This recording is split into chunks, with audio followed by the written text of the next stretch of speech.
All right, I'm on hole number 7 of the Safari Sunrise. I'm in Monday's practice round in the rookie division. I may or may not practice. I may or may not qualify today. I'm not sure. So I think the minimum score going in. Let me just do some math here and see, like, because I'm getting to the point where I gotta piss or get off the pot. Is minus 13 because hole number 8 is a par 4 that we absolutely positively have to get. And so the minimum score in every tournament is always minus 12. And then we have to look at the holes that we have, because sometimes we have par 5s that are super difficult, that are actually birdie holes with an eagle opportunity. And so this course, minus 12 is the minimum. And hole number 8, we have to pick up. So that puts us at minus 13. So if we can pick up a couple shots on each side and put us towards the minus 15, we're looking at a minus 30 for a round. That's going to put us, that's going to start getting us in the right direction. I think you'd still have to pick up like one shot here or there in order to give yourself an opportunity for a win. But you're starting to put yourself into the banner hunt when you're at the minus 30, if you can pick up a couple shots per round. So I'm at minus 9 right now, and I should be looking at 1, 2, 2. So I should be looking at a 5 on top of the minus 9. So that put me at minus 14.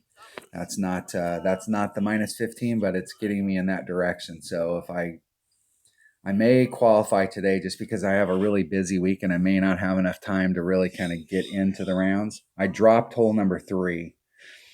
I caught that wrong and dropped that par 3, and that to me, that epic fail there, that rough bump is money, and I just totally tanked it.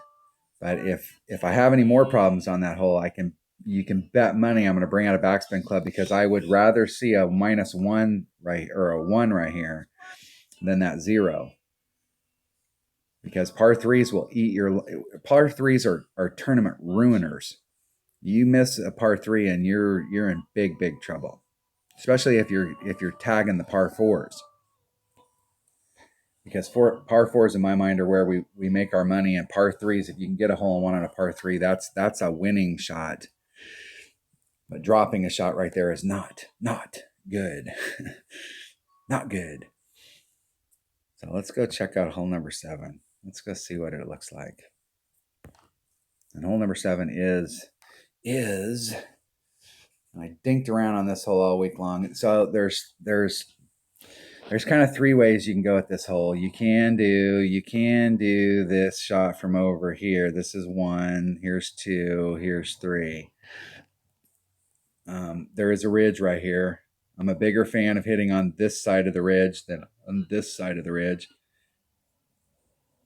And if you're up in here, I can tell you, I really think that there's 3 different elevation adjustments we'd have to do. I think if you're up in this area right here, even though it doesn't seem like it's that much difference as far as how far it is from here to here to here, if you're hitting off of this, it's got to be every bit of a 50% wind adjustment. I mean, you are way down that hill. You're so far down there that the problem, I have several problems with this. I don't really like hitting over sand, especially on from the first bounce to the second bounce. I don't like hitting over sand, because sand really affects the flight of your ball when you're hitting on between your first and second bounce. And number 2, you're so far down the hill that you can't even see your ring set. So if you bring a really accurate club and you're trying to do a 50% wind adjustment and you're doing 2.3 rings, hell, you can't even see. It's hard to see 2.3 rings.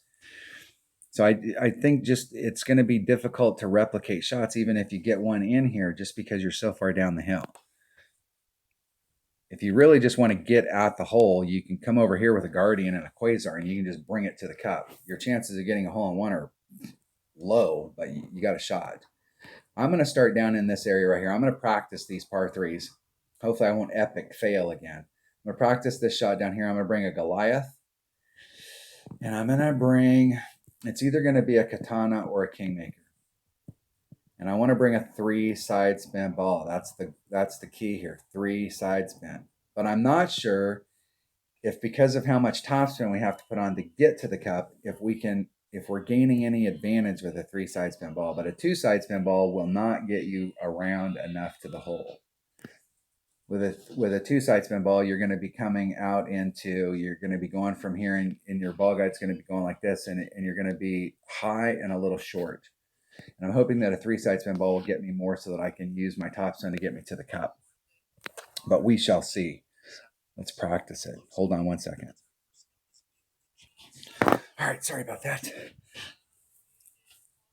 I'm filling had to drain some water out of my pool to fix a line that was broke.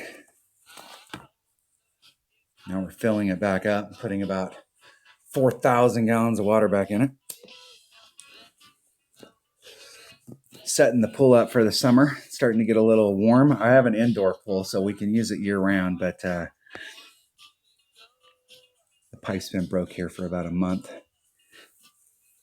It was losing a little bit of water every time we filtered it, so I was losing like 400 gallons a week, and that's bad. That's bad. All right, where are we at here? Goliath, Kingmaker, Katana, one of those two. You could probably do this with a Katana. If I was up there with my Guardian with a Quasar, I could probably hit this with a Goliath and a Katana. We'll see which way the wind's blowing. See if the wind's blowing right. So I'm going to bring 2 bags. I'm going to bring this bag right here, and I'm going to switch this out for a Guardian. And if I don't like the way the wind's blowing, I'm just going to do the backspin shot. But if I like the way the wind's blowing, I'm going to use I'm going to try it with a Katana. Either way, I may switch to a Quasar, but we'll see. We're playing it by ear. That's why we call it a practice round.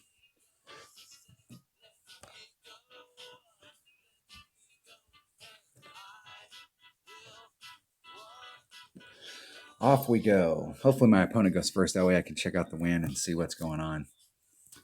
Normally I like to go first, but today I'd rather go second. Pitch.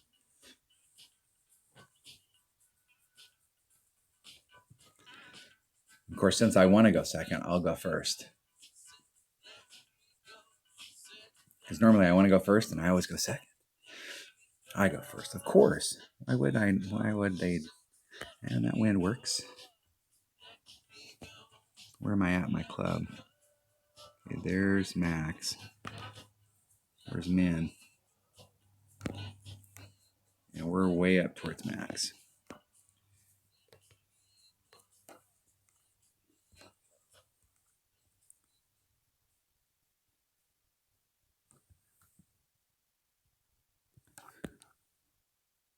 Yeah, I don't even think we're going to be able to get there from here with a 3-side spin ball.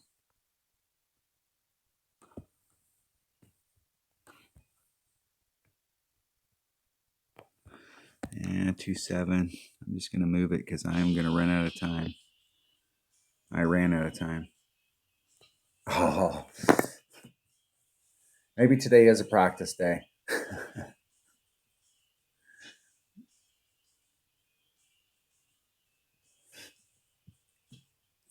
I was hoping that with a 3-side spin ball, I could get the ball to curl around more to the cup, because you can get out above it and then you can see it drops down, but there's not enough drop down on the back when it gets up there towards the cup. There's not enough speed for it to come to the cup. So really, I'm not sure if you have a hole-in-one shot.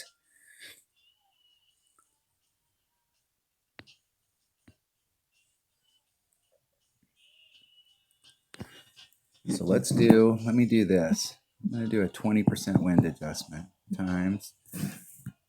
Let me switch bags. Since I've already tanked it, and I'm definitely, unless I can hit a hole-in-one here, definitely going to practice today. Let me switch to a Grizzly. Let me see, where am I at in my club? I'm at minimum club, minimum sniper. This is a dangerous shot.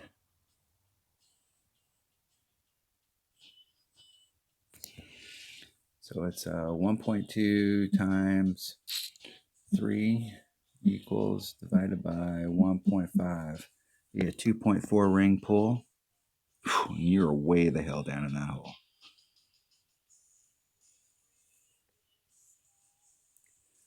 This is not going to go good. hitting it perfect. And we're going to see just how bad it goes. That was with a 20% wind adjustment. That did look right. That was with a 20% wind adjustment. It hit dead center right in the middle of that rough area. And that was at minimum club. So that might actually be the way to go at it. Let me forfeit here so that I can get out of the qualification zone going into hole number 9. Good game. Good luck.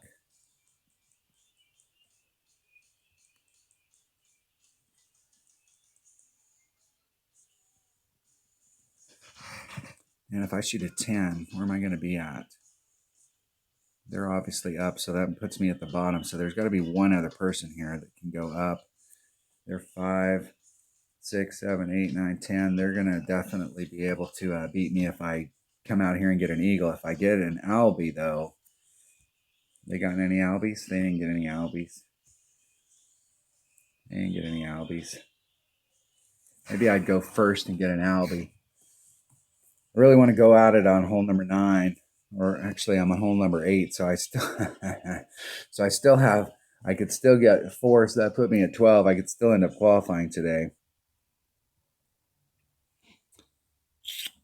Yeah, I'll be able to see if I can get up, and then I could forfeit on the next one. So I'll just do that. I'm going to just go ahead and practice today.